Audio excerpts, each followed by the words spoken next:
राजस्थान के दूर दराज इलाके में एक रेगिस्तान फैला हुआ था।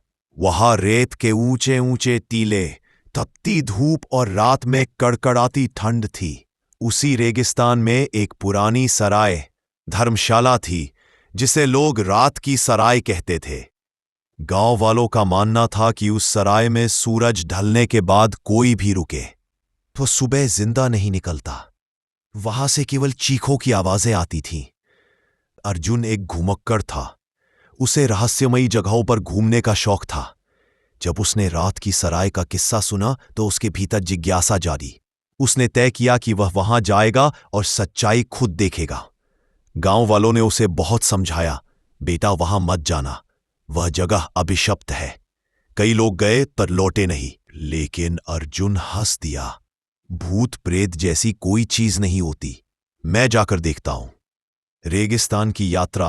अर्जुन ऊंट पर सवार होकर रेगिस्तान की ओर निकल पड़ा।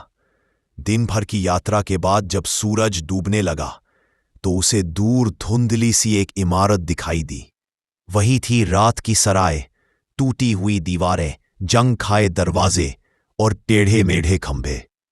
अंदर रेत हवा से सरसराकर भीतर घुस रही थी। अर्जुन ने पानी पिया और अपना सामान एक कोने में रखा। पहली रात का डर जैसे ही आधी रात हुई, अर्जुन ने सुना ऊंट की घंटियों जैसी झंकार। वह बाहर आया लेकिन चारों तरफ सिर्फ अंधेरा और रेत थी। अचानक हवा का झोंका आया और उसे लगा कोई फुसफुसा रहा है। क्यों आया है यहां? अर्जुन कांप गया, लेकिन उसने हिम्मत जुटाई और बोला, कौन है? सामने आओ। तभी सामने रेत से एक आकृति उठने लगी। वह धीरे धीरे इंसान का रूप लेने लगी। सिर पर पगड़ी, हाथ में तलवार और आंखें अंगारों जैसी लाल। उसने कहा, यह मेरी सराय है, जो भी यहां ठहरता है उसकी आत्मा यही रह जाती है। अर्जुन के शरीर में सिहरन दौड़ गई। पुरानी कहानी भूत ने अर्जुन को अपनी कहानी सुनाई। सदियों पहले यह सराय एक व्यापारी शेखर खान की थी। वह यात्रियों को रुकने देता, लेकिन रात में उनका सामान लूटकर उन्हें मार डालता। कहा जाता है कि एक बार उसने एक संत को भी मार दिया। मरते समय संत ने श्राप दिया, तेरी आत्मा कभी शांति नहीं पाएगी, यह सराय हमेशा मौत की गवाही देगी। तब से शेखर खान की आत्मा यहीं भटकती है। अर्जुन ने देखा कि सराय की दीवारों पर खून के धब्बे उभरने लगे। छत से रस्सियां लटक गईं, जैसे किसी को फांसी दी गई हो। कमरों से यात्रियों की चीखें गूंज रही थीं। एक कोने में ऊंटों की हड्डियां बिखरी पड़ी थीं। अर्जुन डर गया, लेकिन उसने सोचा, अगर आज भाग गया तो कभी रहस्य नहीं सुलझा पाऊंगा। आश्चर्यजनक दृश्य। अचानक जमीन हिली और पूरा सराय रेत में धंसने लगा। अर्जुन ने देखा कि सामने रेगिस्तान का दरबार जैसा दृश्य बन गया। हजारों आत्माएं कतार में खड़ी थीं। सबके चेहरे जले हुए, सूखे हुए और आंखों से आंसू की जगह रेत गिर रही थी। बीच में शेखर खान बैठा था। उसकी हंसी रेगिस्तान में गूंज रही थी।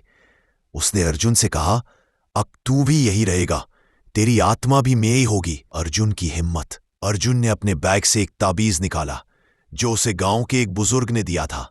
बुजुर्ग ने कहा था, अगर सराय में कभी संकट आए तो यह ताबीज दिखाना। जैसे ही अर्जुन ने ताबीज उठाया, तेज रोशनी फैली।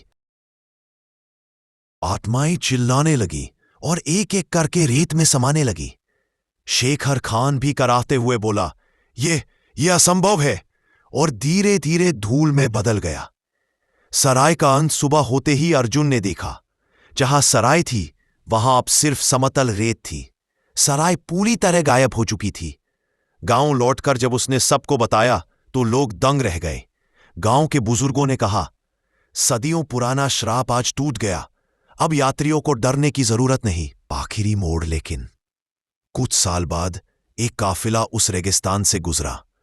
उनके ऊंटों के गले में लगी घंटियां बज रही थीं और हवा में किसी की हंसी गूंजी, सराय तो मिट गई, पर मैं अब भी भूखा हूं। काफिले वाले डर कर भाग निकले। शायद शेखर खान पूरी तरह खत्म नहीं हुआ था।